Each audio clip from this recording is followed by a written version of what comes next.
Hello అండి అందరికీ welcome back to my channel. So promo చూసారా? అద్దిరిపోయే అసలు క్వశ్చన్స్. ఆ క్వశ్చన్స్ గురించి తనుజ గారు ఇచ్చిన ఆన్సర్స్ అసలు మనకి ఇంకా ప్రోమోలో సగమే చూపించడం జరిగింది. ఇంకా చాలా క్వశ్చన్స్ అడిగారంటే ఎడిటింగ్లో ఎంతవరకు ఉంచుతారు, ఎంతవరకు తీస్తారు అన్నది అయితే తెలియదు.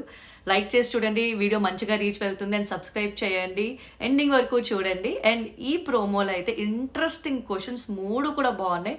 ఫస్ట్ ఒక అతను ఆడియన్స్ లేచి మీరు ఏడుస్తూ ఉంటారు కదా, అది చాలా ఆర్టిఫిషియల్గా ఉంటుంది, నిజంగా కనిపించదు అన్నట్లు మాట్లాడతారు.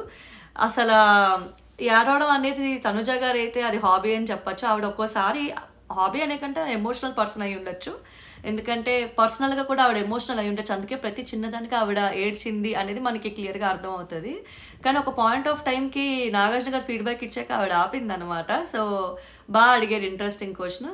ఇంకొకటి బర్నీ నాన్న దగ్గర నుంచి బర్నీ సార్ ఎందుకు అని. ఆవిడ ఏంటంటే ఇప్పుడు కూడా కంఫర్టబుల్ కింద నాన్న అన్నప్పుడు నాన్న అంటది, ఆటో చూడు బర్నీ సార్ అంటది. ఆవిడ నచ్చినప్పుడు నచ్చినట్టు అనమాట. నిలదీసే టైం అప్పుడు బర్నీ సార్ అయిపోతారు, ప్రేమగా మాట్లాడేటప్పుడు నాన్న అయిపోతారు అనమాట. షీ అడ్జస్ట్ అకార్డింగ్లీ అనేది అయితే నాకు అనిపించింది అనమాట.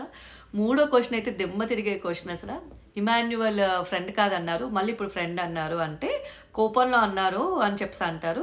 కోపంలో ఎవరు అలా అనం కదా అంటే సపోర్ట్ గురించి అంటే మీరు సపోర్ట్ తీసుకుంటే మీరు సపోర్ట్ ఎక్కడిచ్చారు, నేను సపోర్ట్ చేయలేదా ఇమాన్యువల్కి అంటే. ఇమాన్యువల్కి ఆవిడ సపోర్ట్ చేసిన దానికంట అందరూ Emmanuel Avani and house mates అందరూ ఇంక్లూడింగ్ బర్ని గారు కూడా తనూజా గారికి సపోర్ట్ చేసిందే ఎక్కువ. చూసిన అందరికీ కూడా తెలుస్తుంది సపోర్ట్ లేదు సపోర్ట్ లేదు. ఆఖరికి మొన్న ఆడియన్స్ వచ్చినప్పుడు సపోర్ట్ లేదు అనుకుని ఆవిడ కష్టపడేంతవరకు వచ్చి ఆవిడ నోట్తో ఆ సపోర్ట్ అనే మాట వదిలేస్తేనే బాగుంటుందేమో. నేను సింగిల్గా వచ్చా అంటే ఏం లేదు. ఇప్పుడు ఈసారి పెట్టినవన్నీ సపోర్టింగ్ టాస్క్లే, మ్యాక్సిమం సపోర్టింగ్ టాస్క్లే. సో ఎట్లా ఆవిడ అనుకుంటారు సపోర్ట్ లేకుండా వచ్చని. ఆవిడ ఆడుతున్న టాస్క్లో అంచనా పట్టేనే ఆవిడ తెలియాలి కదా. ఇన్ని సపోర్టింగ్ టాస్క్ పెట్టినప్పుడు నేను సపోర్ట్ లేకుండా వచ్చాను అంటే ఎక్కడో అది నెగిటివ్గా వెళ్తుందన్న ఆలోచన ఆవిడ ఎందుకు ఆలోచించలేదో తెలియదు అసలు.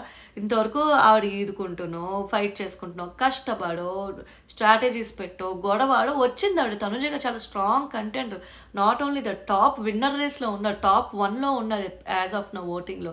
కానీ ఇలాంటి టైంలో ఆవిడ నాకు సపోర్ట్ లేకుండా వచ్చింది. రేపు పొద్దున ఆడియన్స్ సపోర్ట్ లేకుండా గెలిచాను అని అంటే ఆడియన్స్ ఏమైపోతారని అనిపించింది. సో ఇది నా ఎమోషనల్ డిస్కషన్ అనమాట. So like, share and subscribe my channel. Subscribe చేసి చూడండి అండ్ వీడియోస్ని ఎండింగ్ వరకు చూడండి. అండ్ మీ ఒపీనియన్స్ని కామెంట్ డౌన్ చేయండి. ఈరోజు ఒపీనియన్ కామెంట్ డౌన్ చేయబోయేది ఏంటో కాదు, తనూజ సపోర్ట్ తీసుకుని వచ్చిందా రాలేదా కామెంట్ డౌన్ చేయండి. ఈ క్వశ్చన్కి answer I want to know. నేనే ఇలా ఫీల్ అవుతున్నా, అందరూ ఫీల్ అవుతున్నారా? Thank you.